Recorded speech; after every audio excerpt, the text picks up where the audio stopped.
Assalamualaikum warahmatullahi wabarakatuh. Kembali lagi bersama kami Banpos Channel dalam program Banten Pos hari ini, edisi Senin 28 September 2020.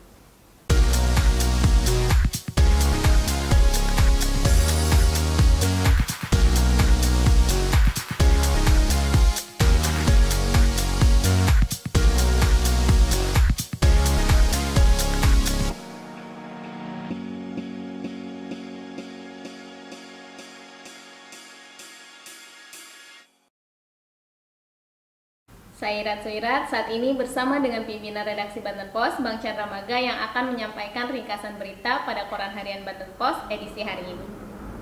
Bang Chandra, gimana liburannya Bang? Di rumah aja, kan ini masih pandemi, jadi saya di rumah aja ngebolongin celana. Nih, nganggurnya celana di bawah. Daripada kemana-mana kena pandemi nanti bahaya juga dong. sih. Iya. Iya. Tapi sebelum lanjut, jangan sumeh untuk subscribe channel YouTube Banpos karena banyak video menarik lainnya yang tayang pada channel YouTube ini. Wayahe juga untuk like, komen, dan share video-video yang ada di channel ini. Berita apa aja nih Bang yang mau diringkas hari ini? Masih soal COVID ya. COVID. Kenapa nih Bang? Gimana perkembangannya? Ini perkembangannya di Banten ini udah tembus 5.000 ya.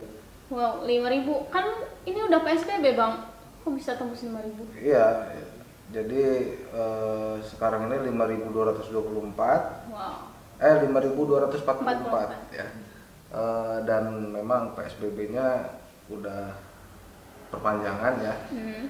Tapi ya masih terus terjadi, dan termasuk yang terbaru ini di Lebak juga sekarang ikut PSBB ya, mulai tanggal 1 Oktober nanti. 1 Oktober.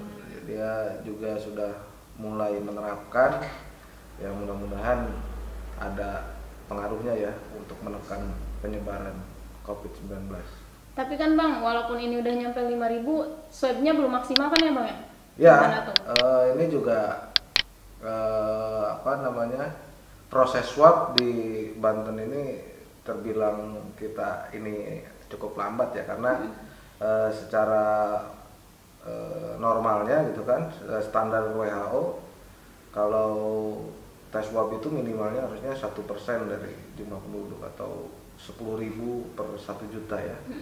Tapi di beberapa daerah masih sangat jauh ya capaiannya, dan ini masih terus dikejar oleh pemerintah daerah. Semoga bisa tercapai ya Bang ya. Amin ya robbal alamin. Selain itu apa lagi nih Bang beritanya?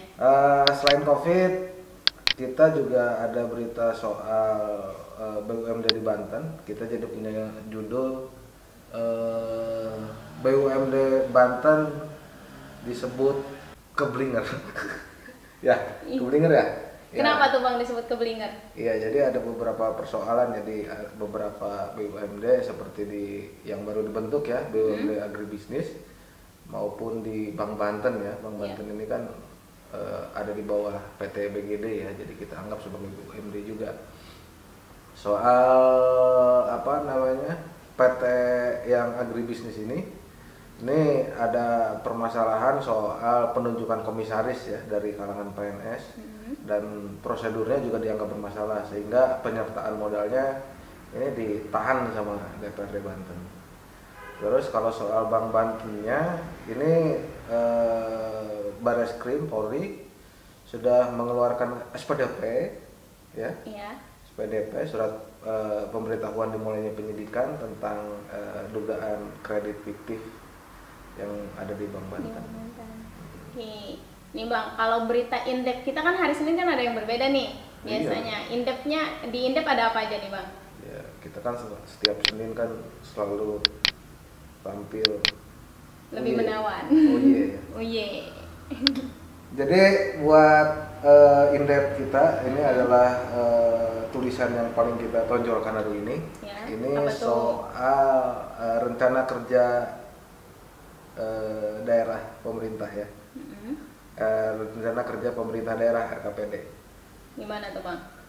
Jadi ada analisa dari lembaga Patiro Banten yang menganggap bahwa RKPD yang disusun oleh Pemprov Banten untuk 2021 ini dianggap tidak memiliki empati. Wah, tidak memiliki hati. Ya, karena apa ya, di tengah pandemi ini ternyata prioritas-prioritas yang selama ini digaung-gaungkan dalam rencana pembangunan jangka menengah daerah RPJMD ini ternyata tidak tergambar gitu ya di RKPD yang sekarang yang 2021 ini, seperti faktor kesehatan, faktor pendidikan, faktor ketenaga kerjaan maupun faktor ekonomi, dalam hal ini pengembangan usaha mikro, kecil dan menengah ya, UMKM.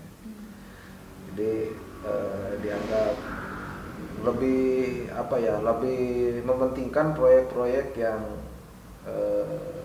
sifatnya proyek atau di infrastruktur ya. Jadi dianggap ini tidak berpihak lah kepada masyarakat yang masih bergulat dengan pandemi. Berarti tidak mementingkan masyarakatnya, Bang ya? Ya, penilaiannya seperti itu. Dan di ini juga ada statement dari akademisi di Untirta ya. Gimana tuh? Tentang RKPD ini sifatnya hanya normatif gitu kan, sementara situasi yang terjadi di nasional maupun di skala lokal di Banten ya kan, situasinya sedang luar biasa karena pandemi ini gitu kan.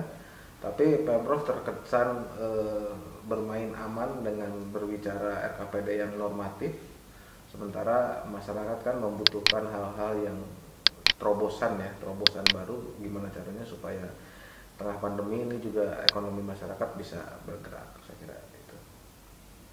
Wah, berita hari ini menarik sekali ya Bang ya? Menarik dan rugi kalau nggak baca. Nah, untuk CS Banpos, untuk membaca berita selengkapnya bisa dibaca di Koran Harian Banten Pos edisi hari ini yang bisa didapatkan di loper-loper terdekat.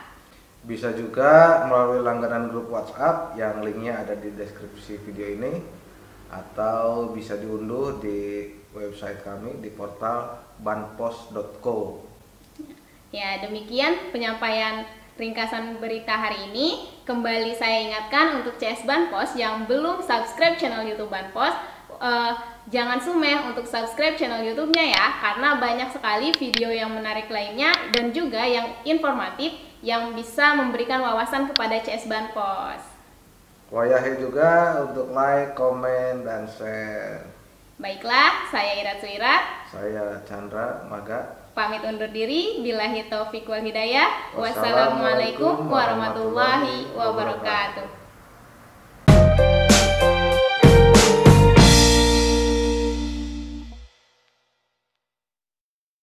Oh iya, sebelum lanjut, Bang, gimana liburannya nih Bang? Ya, seperti biasa, liburan di Di kantor? di rumah aja dong kita.